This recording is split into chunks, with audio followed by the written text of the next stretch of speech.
8 माह से आप लोग IMF के सामने मिन्नतें तरले कर रहे हैं, वो तक तो आपको पूछ नहीं रहे हैं। अपने रखे हुए डॉलर वापस लेकर आ जाए ना, तो IMF से मांगने की जरूरत ही ना पड़े। मतलब मैं तो नहीं है कि 15 लाख रुपए आप किसी को तनख्वाह दें और आप उनकी 5-5 लाख आप उनको पेंशन दें। प्राइवेट सेक्टर तो छोड़े, अपनी चैनल्स के ही लोगों से पूछ लें कि कितनी पे है इनकी। आपने बेनजीर इनकम सपोर्ट के 400 अरब वो 2700 रुपए ले रही है। भीख मांगना नहीं सिखाना चाहिए, भिखारी नहीं बनाना चाहिए। अस्सलाम वालेकुम नाज़रीन, इम्पोर्टेड सरकार की तरफ से जाली बजट पेश करने पर आज लाइव शो में पारस जहां ज़ेब और सायरा बानो ने इम्पोर्टेड सरकार के चेले की बैंड बजा दी। आइए पहले उनकी गुफ्तगू सुनते हैं, फिर इस पर बात करते हैं। राना एहसान साहब, जरा बजट के ऊपर तो आते हैं बाद में, लेकिन सर पाकिस्तान की तारीख में बहुत कम वैसे ऐसा हुआ है कि बगैर ऑपोजिशन के, शोर शराबे के, हूटिंग के और कॉपियां फाड़े बगैर ही डार साहब ने मुसलसल दूसरी मरतबा बजट पेश कर दिया है। तो लगता यह है कि बगैर ऑपोजिशन के अब आप लोगों को कौमी असेंबली में काफी मजा आने लगा है। अगर वो आज नेशनल असेंबली में मौजूद होता, अगर उसकी KPK की हुकूमत होती, अगर उसकी पंजाब की हुकूमत होती, तो ये क्या माहौल होता। ये तो वो बदकिस्मत आदमी है कि जिसने कभी असेंबली की सियासत को असल से ना जाना, ना समझा, ना चाहा और असेंबली छोड़ के चला गया। राना साहब, लेकिन ये असेंबली की रिवायत है, जो भी ऑपोजिशन होती है वो तो इसी तरह से करती है। PTI ने भी बजट पेश किया तो जो उस वक्त ऑपोजिशन थी नून लीग की, पीपल्स पार्टी की, क्या उन्होंने ये सब नहीं किया? तो रिवायात है, आप लोग भी करते रहे, कोई नई चीज तो नहीं। मैं पूछती हूँ कि आवाम की वो हालत होती या नहीं होती, लेकिन जो भी है अच्छा ही है। डार साहब का बीबी भी जरा कंट्रोल रहेगा। आजकल उन्हें गुस्सा भी बड़ी जल्दी आ जाता है, खास करके कारकर्दगी के हवाले से अगर सवाल कर लिया जाए, और माथे पे पसीना भी जल्दी आ जाता है। सायरा बानो साहिबा, जरा आम आदमी की जेब में जो खाली है उसमें कुछ जाता नजर आ रहा है, या वो मजीद खाली होगी जेब और वो मजीद मकरूज होगा? आपने स्टार्ट ही कह दिया कि आम आदमी की जेब खाली। जब मैं पिछली गवर्नमेंट में हम लोग 2021 जब ऑपोजिशन लीडर थे शहबाज शरीफ, वो थे, तो उन्होंने आते ही सबसे पहले कहा था कि अवाम की जेब खाली है तो बजट चाली है। तो आज तो अवाम की जेब भी खाली है और खजाना भी खाली है अल्हम्दुलिल्लाह। तो फिर ये बजट कैसे हो गया? मुझे तो ये है कि वो बस जैसे मैं अपना आपको बता रही हूँ ना कि बस एक वो बजट पेश करना था, आके उन्होंने बस पढ़ के कुछ जो एदाद और वो शुमारी है और ये सारे आके बता दिए। इसका हकीकत से कोई ताल्लुक नहीं है। थोड़ा सा ही टाइम मिला, जितना पलंदा इन्होंने दिया है उसको तो हाथ भी नहीं लगाया। कैसे लाया जा रहा था? उसको तो लाने के लिए वो तो वो लग रहा था कि जैसे कोई न्यूक्लियर ला रहे हैं आके आवाम के ऊपर फेंकना है। लेकिन जो बुक्स हम लोगों को मुहैया किए, मेरे ख्याल में उसको कम से कम 3-4 माह चाहिए उसको पढ़ने के लिए। लेकिन गो के 3 माह के अंदर ही उसको खोलेंगे भी नहीं हम। वो इधर उधर से जो भी चला उसके ऊपर चला देंगे, क्योंकि अमूमन स्पीच एक ही होती है, वो आप किसी तरफ भी हो। तो ये नहीं है, क्योंकि देखिए ये डॉलर की जो परवाज है, ये क्या कहते हैं, ये कहते हैं 2098 में भी हमने मुल्क को बहरान से निकाला था, 2013 में भी निकाला था, हम अब भी इस मुल्क को बहरान से निकाल रहे हैं। कैसे सियासत को? मतलब मैंने तो नहीं कहा था, किसी अवाम ने तो नहीं कहा था। अगर अब ये IMF में जाने की बात करते हैं, वो कोई भी गवर्नमेंट हो, मैं आवाम हूं ना, मैं कह रही हूँ कि नहीं जाना IMF के पास। इसलिए कि मैं एक चीज भी खरीदती हूँ, मैं एक पेन खरीदती हूँ, मैं एक पेस्ट, एक पत्ती का डब्बा भी खरीदती हूँ, तो मैं उस पर टैक्स देती हूँ।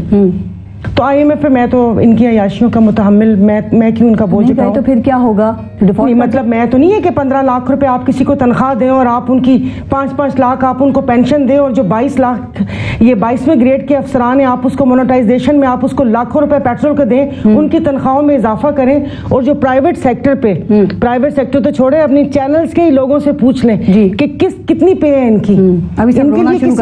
इनके लिए किसी ने सोचा कि आपने उनके लिए तो वो कर दिया। अगर अभी डॉलर सुबह 10 रुपए बढ़ जाते हैं तो फिर इनके सारे इदादो शुमार कहाँ जाएंगे? जो उन्होंने हिसाब किताब बताया है डॉलर अभी वो सब इसी तरह, वो इनको पता ही नहीं। भाई खुदा के वास्ते फिर अपने रखे हुए डॉलर वापस लेकर आ जाए ना, तो IMF से मांगने की जरूरत ही ना पड़े। साहब कह रहे मुल्क को श्रीलंका बनने से बचा लिया हमने, इतनी मेहनत की है, वरना तो डिफॉल्ट हो चुके थे। श्रीलंका में एजुकेशन का बजट देखा है? किसी भी आप अवामी बजट की बात करनी तो आप उसमें हेल्थ के पैसे और एजुकेशन के पैसे देख लें, और उसके बाद डेवलपमेंट फंड देखें। हेल्थ एजुकेशन में पैसे हैं नहीं, सब्सिडी इन्होंने दी हुई है। जो कराची की के इलेक्ट्रिक या जितनी भी डिस्कोज हैं, आवाम का जीना मुहाल किया हुआ है। 18-18, 20-20 घंटे लाइट नहीं होती। ये कौन सी स्टोरी सुना रहे हैं? अभी पिछले दिनों वो था कि लोग वो जो पावर लूम्स हैं वो कोड़ियों के भाव, जैसे लोहे के भाव बेच रहे थे, सोशल मीडिया पर ही चली है। तो ये कौन सी वो स्टोरी ये सुना रहे हैं कि पाकिस्तान ट्रिलियंस ऑफ डॉलर के असासे हैं पाकिस्तान के पास, वो कहते हैं श्रीलंका के पास नहीं थे, इसलिए मजे की पाकिस्तान बात डिफॉल्ट ये नहीं है होगा। कि एसेट्स की बात करने की नौबत क्यों आई है डार साहब को? ये तो अब उनको वो पता होगा, और पहले भी बाकी की जितना थी। पहले भी अभी वो करके, और अगर अभी टैक्सेस की बात कर रहे हैं भाई, पहले आप आवाम की आमदन तो बढ़ा दें, ठीक है। फिर जितने मर्जी आप टैक्स ले लीजिएगा, बढ़ाई ना 30% आप सरकारी वो मुलाजमीन की सैलरी, सरकारी डेली मुलाजमीन वेजेस की 32,000 ग्रेड की रुपए, बड़ा अच्छा इजाफा है। अरे छोड़े 22वें ग्रेड तो इधर उधर से अपनी पैदागिरी कर लेता है, जो गरीब जो प्राइवेट सेक्टर में, उनका किसने सोचना है? रियासत माँ की तरह होती है, तो माँ तो सब बच्चों का ख्याल रखेगी, या तनख्वाहें सिर्फ सरकारी मुलाजमीन की बढ़नी है? उनको तो बाकी फिर भी थोड़ी सी मराद, थोड़ी सी, कि किसी को अगर पेट्रोल का भी 5,000 मिल रहे हैं, जो प्राइवेट सेक्टर में काम कर रहे हैं, आप उनसे तो पूछे, उनका तो रोना सुन लें। देखिए अगर ये जाते ना पीछे कि ये पीछे ये हुआ था, हमने ये किया था, हमने ये किया, फिर तो आप जनरल मुशर्रफ, उनको तो सलाम करती हूँ मैं कि उस जमाने में 60 रुपए का डॉलर था, उसमें कर्जे भी खत्म हो गए थे, फिर उसके बाद किसकी हुकूमत आई थी, फिर वहां से कर्जे कैसे बढ़े, आपने बेनजीर इनकम सपोर्ट का 400 अरब वो कर दिया। आप मुझे बताएं कि ना काम ना धंधा, बैठे मुफ्ते में 2700 रुपए ले रही हैं खवातीन, हुनर क्यों नहीं देते हम? भीख मांगना नहीं सिखाना चाहिए, भिखारी नहीं बनाना ये चाहिए, वाला कौम पूरा को हुनर देना बांग्लादेश चाहिए, और ये ठीक श्रीलंका बात में है। भी ये बेनजीर इनकम सपोर्ट टाइप का प्रोग्राम किया था, लेकिन उन्होंने इसको रद्द कर दिया था कि नहीं, हम अपनी खवातीन को हुनर देंगे। सर मुझे ये बताइए कि आप लोग इस तरफ क्यों नहीं आते, ये क्यों नहीं बताते कि इस एक साल में आपकी कारकर्दगी क्या थी?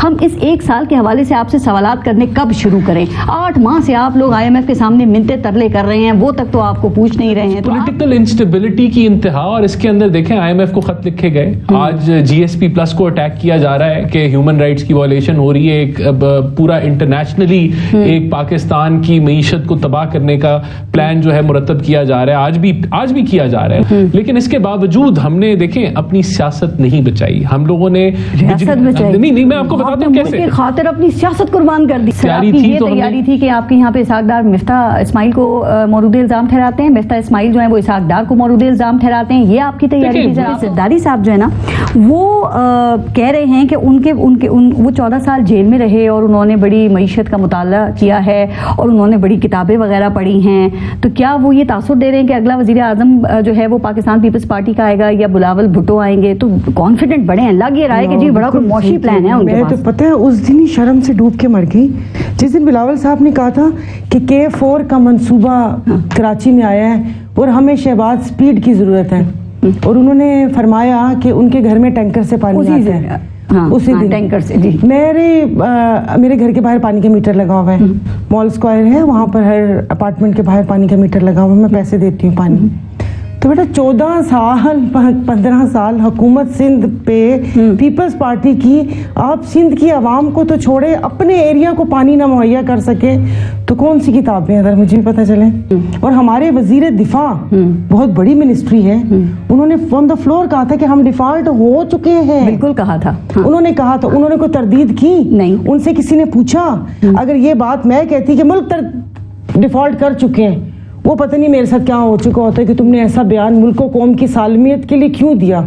दूसरा, अगर इतने हालात खराब थे शर्म भी दिलाते हैं जो बातें डिफॉल्ट नहीं करते हैं कि तुसी आके हुकूमत संभाल लो, आपको तो किसी ने नहीं कहा था। और एक साल में आके कौन सा, इस तरफ तो ध्यान था ही नहीं। हमने पहले नैब के दांत निकाले, फिर उसके बाद हमने EVM का वो खत्म किया, ओवरसीज का खत्म किया, सारे केसेस खत्म हुए, फिर उसके बाद ये सैलाब आ गया, हमें वो मिल गया लाहौर में, आपने देखा होगा रेडी में बच्चे डालकर उसको दिखाकर मांगते हैं। फिर हम सिंध की गरीब आवाम मिल गई, हमें फट्टे में डालकर दुनिया को दिखाया गया कि इन बेचारों को पैसे देने।